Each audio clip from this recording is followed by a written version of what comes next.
ਪਾਕਿਸਤਾਨ ਦੇ ਵਿੱਚ ਇਸ ਤਰ੍ਹਾਂ ਰੋਡ ਬਣਦਾ ਵੀ ਦਿੰਦੇ ਮਾਰਕਿੰਗ ਕਰਕੇ ਅਲੱਗ ਕਦੇ ਨਹੀਂ ਹੈ ਕਦੇ ਇੱਥੇ ਰੱਖਦਾ ਇੱਥੇ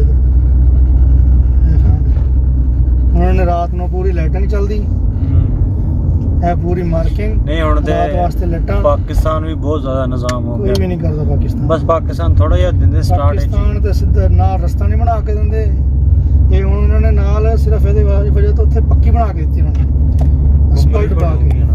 ਹਾਂ ਕੁਬਰੀ ਬਣਨੀ ਇੱਥੇ ਕੁਬਰੀ ਬਣਨੀ ਤੇ ਉੱਥੇ ਉਹਨਾਂ ਨੇ ਅਸਫਲਟ ਪਾ ਕੇ ਦਿੱਤੀ ਸਾਈਡ ਤੇ ਉੱਥੇ ਤੇ ਕੱਚਾ ਰਸਤਾ ਨਹੀਂ ਬਣਾ ਕੇ ਦਿੰਦੇ ਗ੍ਰੇਡਰ ਨਹੀਂ ਮਾਰ ਕੇ ਦਿੰਦੇ ਹਾਲਾਂਕਿ ਇਹ ਨਾ ਕੋਈ ਸ਼ਹਿਰ ਹੈ ਸਿਰਫ ਸਹਿਰਾ ਹੈ ਇੱਥੇ ਸਿਰਫ ਪੁਲੀ ਬਣਨੀ ਹੈ ਜਿਹੜੀ ਪਾਣੀ ਜਾਂਦਾ ਬਾਰਿਸ਼ ਦਾ ਉਸ ਪੁਲੀ ਦੇ ਵਜ੍ਹਾ ਤੋਂ ਉਹਨਾਂ ਨੇ ਇੰਨਾ ਕੁਛ ਕਰਕੇ ਦਿੱਤਾ ਸ਼ੀਸ਼ਾ ਨਾ ਬਹੁਤ ਜ਼ਿਆਦਾ ਗੰਦਾ ਹੋ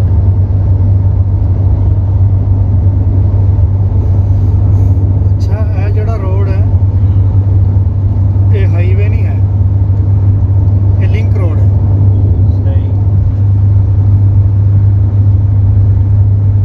ਉਹ ਕਹਿੰਦੇ ਹੁਣ ਤਾਂ ਡਬਲ ਹੋ ਗਿਆ ਪਹਿਲੇ ਸਿੰਗਲ ਹੀ ਡਬਲ ਸੀ ਬਣਾ ਕੇ ਦਿੱਤਾ ਵਨ ਵੇ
ਪਾਕਿਸਤਾਨ ਨਹੀਂ ਚਲਾ ਸਕਦਾ ਇਹ ਚਲਾ ਸਕਦਾ। ਮਿੰਟ ਬਾਅਦ ਬ੍ਰੇਕ ਮਾਰਨੀ ਪੈਂਦੀ ਹੈ ਕਿ ਮੋਟਰਸਾਈਕਲ ਆ ਜਾਂਦਾ ਰੇੜੀ ਆ ਜਾਂਦੀ ਹੈ ਇੱਥੇ ਸਿਰਫ ਇੱਕੋ ਚੀਜ਼ ਦੀ ਮੁਸ਼ਕਲ ਆ ਸਿਰਫ ਊਂਟ ਦੀ